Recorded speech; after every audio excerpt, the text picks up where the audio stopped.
PM Modi ने India AI impact expo 2026 का उद्घाटन किया। दिल्ली में हो रहे सम्मेलन में कई देशों के प्रतिनिधि शामिल हो रहे हैं।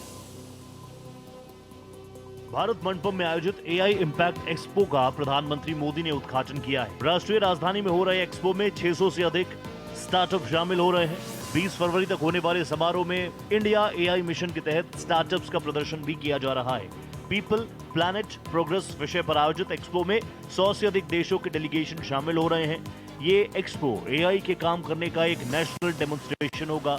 एक्सपो में ऑस्ट्रेलिया, जापान, रूस, United Kingdom, France, Germany, Italy, Netherlands, Switzerland, Serbia, Estonia, Tajikistan और अफ्रीका के पवेलियन बनाए गए हैं। इंडिया एआई इंपैक्ट एक्सपो और समिट 2026 दोनों ही साथ हो रहे हैं, जो कि 16 से 20 फरवरी 2026 तक भारत मंडपम में होंगे। ये एक्सपो एआई के काम करने का एक नेशनल डेमोन्स्ट्रेशन होगा, जहां पॉलिसी और प्रैक्टिस का मेल होगा, इनोवेशन और स्केल का मेल होगा और टेक्नोलॉजी और आम नागरिकों का मेल होगा। वीडियो जर्नलिस्ट रमेश के साथ महिमा कटारिया, भारत एक्सप्रेस। बांग्लादेश में तारिक रहमान के शपथ ग्रहण में भारत की भी प्रतिनिधित्व करेगा। लोकसभा स्पीकर ओम बिरला भारत की ओर से इसमें शामिल होंगे। लोकसभा अध्यक्ष ओम बिरला नवनिर्वाचित प्रधानमंत्री तारिक रहमान के शपथ ग्रहण समारोह में भारत का प्रतिनिधित्व करेंगे। उनके साथ विदेश सचिव विक्रम मिस्री भी कार्यक्रम में शामिल होंगे। बांग्लादेश नेशनलिस्ट पार्टी की जीत के बाद चेयरमैन रहमान ने ये पद संभालने जा रहे हैं।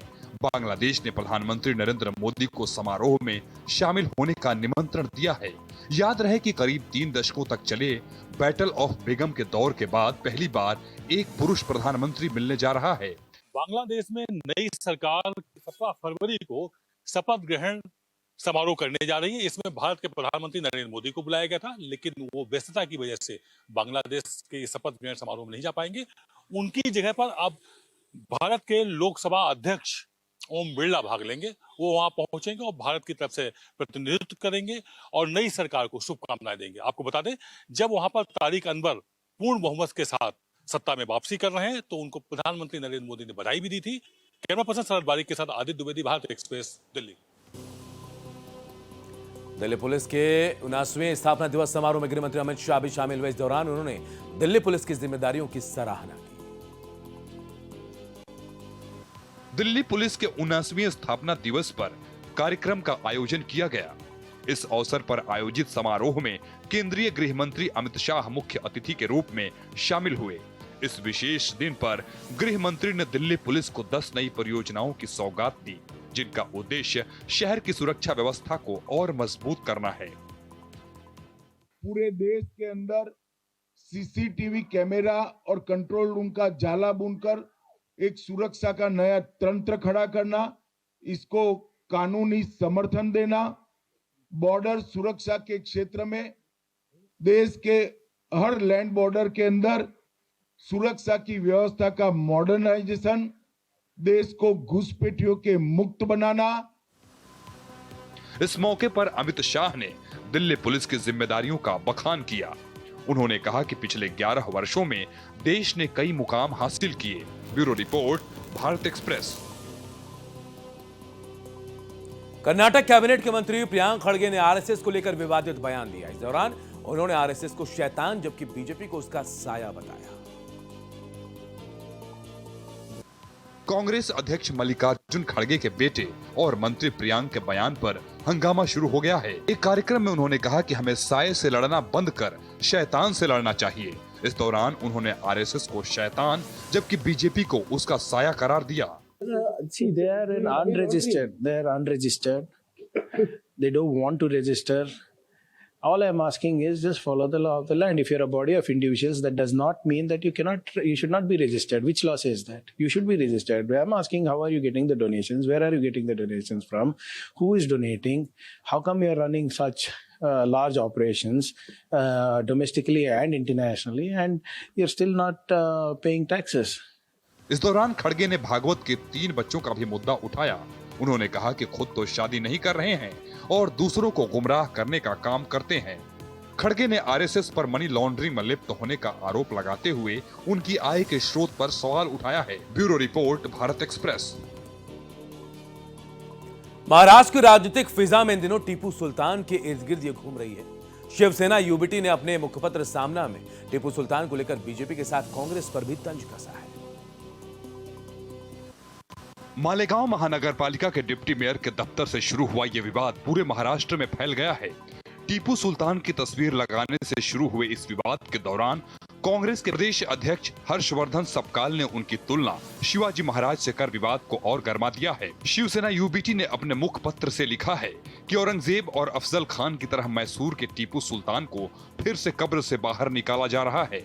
सामना में बीजेपी पर इस मुद्दे को हिंदू मुस्लिम रंग देने का आरोप लगाया गया है, तो कांग्रेस प्रदेश अध्यक्ष हर्षवर्धन सपकाल ने उस बयान की भी आलोचना की गई जिसमें उन्होंने टीपू सुल्तान की तुलना छत्रपति शिवाजी महाराज से की थी। संपादकीय में इस तुलना को असंगत और अनुचित बताया गया है। उन्होंने पूछा कि अगर टीपू को लेकर इतना आक्रोश है तो पाकिस्तान के साथ क्रिकेट मैच पर चुप्पी क्यों है। इतिहास के मुताबिक दोनों अपने अपने दौर में देश की अस्मिता को बचाने के लिए बड़ी कुर्बानियां दिए हैं, लेकिन बीजेपी ने इसमें भी हिंदू मुस्लिम का एंगल खोज निकाला है। Bureau report, Bharat express. UP में होने वाले विधानसभा चुनाव को लेकर बीजेपी ने अपनी तैयारियां शुरू कर दी। इस दौरान पार्टी कार्यकर्ताओं को अहमियत देने की व्यवस्था भी की जा रही है। 2027 में होने वाले यूपी विधानसभा चुनाव को लेकर बीजेपी संगठन पर ध्यान देने में जुट गई है।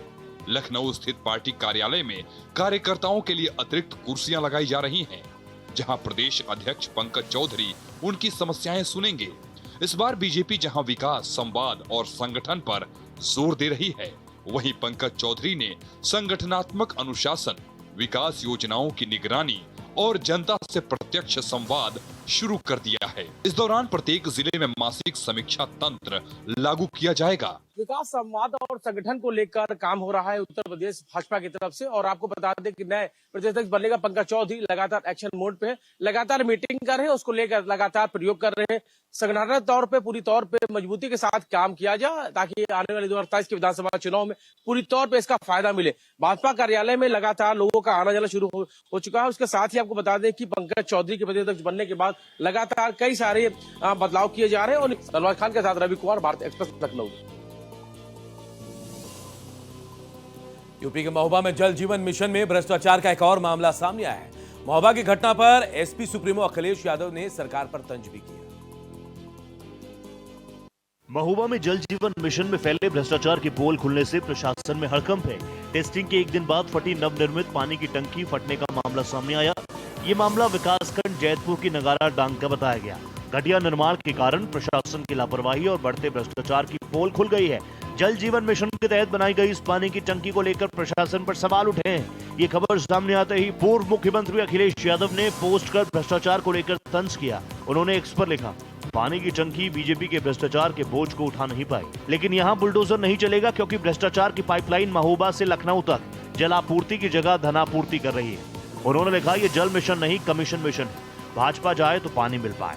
याद रहे, बीती 30 जनवरी को जल जीवन मिशन में फैले भ्रष्टाचार को लेकर बांदा में भारी बवाल हुआ था, जहां जल शक्ति मंत्री स्वतंत्र देव सिंह से बीजेपी के ही विधायक ब्रजभूषण ने घेराव कर दिया था। इस दौरान लोगों के बीच सरेआम नोकझोंक हुई थी। Bureau report, Bharat express.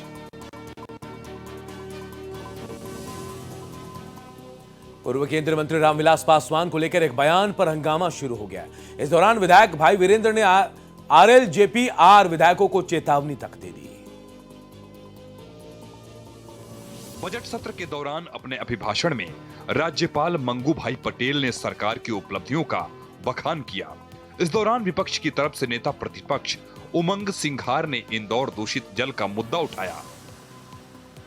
विपक्ष की लगातार टोकाटकी के बीच राज्यपाल ने अभिभाषण पूरा किया। इस पूरे मुद्दे को सत्ता पक्ष के सदस्यों का कहना है कि विपक्ष ने मर्यादापूर्ण व्यवहार नहीं किया है।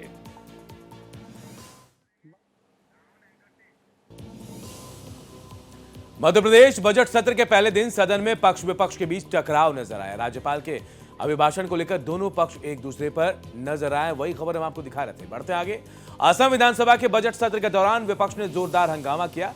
मुख्यमंत्री हिमंता बिस्वा शर्मा के एक बयान के खिलाफ एआईयूडीएफ ने प्रदर्शन किया। असम के मुख्यमंत्री हिमंत बिस्वा शर्मा के खिलाफ एआईयूडीएफ नेताओं ने विरोध प्रदर्शन किया, मुसलमानों को लेकर उनके बयान और वीडियो पर सवाल उठाए। इस दौरान विपक्षी विधायकों ने मुख्यमंत्री से इस्तीफे की मांग की है। Today's protest is totally in against of the chief ministers and the BJP Twitter, from the BJP Twitter handle. They have a video that is the shooting at a particular community, that is the Muslim community, by the Honorable Chief Minister of Assam. That's why we demand the resignation from him from this constitutional post, because he is not able to stay in the constitutional post. And today is the Supreme Court. There is regarding this issue. Today is the date fixed for the Honorable Supreme Court. I think that it will be just there. इस मौके पर एआईयूडीएफ विधायक ने कहा कि यह विरोध प्रदर्शन पूरी तरह से मुख्यमंत्री और बीजेपी के ट्विटर हैंडल के खिलाफ है। उनके पास एक वीडियो है जिसमें असम के मुख्यमंत्री द्वारा एक विशेष समुदाय यानी मुस्लिम समुदाय पर गोली चलाते हुए दिखाया गया है, जो कि एक संवैधानिक पद पर बैठे व्यक्ति को शोभा नहीं देता। Bureau report, Bharat express. Assam के मुख्यमंत्री हिमंता बिस्वा शर्मा के खिलाफ दायर याचिका पर सुप्रीम कोर्ट ने सख्ती दिखाई है। उन्होंने गुवाहाटी हाई कोर्ट से इसकी सुनवाई तेज करने को कहा है। असम के मुख्यमंत्री के खिलाफ एफआईआर और एसआईटी जांच की मांग वाली याचिका पर सुप्रीम कोर्ट में अहम सुनवाई हुई।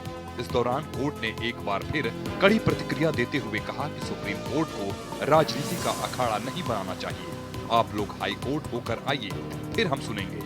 इस दौरान सुप्रीम कोर्ट ने गुवाहाटी हाई कोर्ट से कहा कि याचिका दायर होने पर तेजी से कार्रवाई करें। इस मामले में वकील अभिषेक मनु सिंघवी ने कहा, असम के मुख्यमंत्री शपथ धारक होते हुए खुलेआम हर दिन उसका उल्लंघन कर रहे हैं। उन्होंने असम, छत्तीसगढ़ और झारखंड राज्य में ये बयान दिए हैं। सिंघवी ने कहा कि कोई आज तक ऐसा एफआईआर नहीं हुआ जिस पे कदम नहीं उठाया गया। आप असम के अलावा कहीं और हाई कोर्ट में भेज दें। इस पर सीजेआई ने कहा कि हम सिर्फ हाई कोर्ट से गुजारिश कर सकते हैं कि महत्वपूर्ण मामला है और वो योग्यता के मुताबिक सुनवाई करे। सीजेआई ने कहा कि आप हाई कोर्ट होकर आइए, हम सुनेंगे। सुप्रीम कोर्ट प्ले ग्राउंड नहीं है किसी मामले को सेटल करने के लिए, जब संविधान के तहत हाई कोर्ट के पास आपकी याचिका पर उचित आदेश जारी करने की शक्ति है। Bureau report, Bharat express. इधर लैंड फॉर जॉब मामले में दिल्ली के राउज एवेन्यू कोर्ट में अहम सुनवाई हुई। इस दौरान पूर्व रेल मंत्री लालू प्रसाद यादव और राबड़ी देवी भी मौजूद रहे। लैंड फॉर जॉब मामले में कथित आरोपी और पूर्व रेल मंत्री लालू प्रसाद यादव, राबड़ी देवी सहित अन्य ने आरोपों को स्वीकार करने से इनकार कर दिया है। स्पेशल जज डॉक्टर विशाल गोगने ने लालू प्रसाद यादव, राबड़ी देवी सहित अन्य से पूछा कि क्या आप लोग आरोपों को स्वीकार करते हैं। जवाब में लालू प्रसाद यादव ने कहा कि उन्हें आरोप स्वीकार नहीं है, वो आरोपों का सामना करेंगे। इसके बाद कोर्ट ने राबड़ी देवी से पूछा कि आप आरोपों को स्वीकार करती हैं या आरोपों का सामना करेंगी। इस पर उन्होंने कहा कि वो कानूनी लड़ाई के लिए तैयार हैं।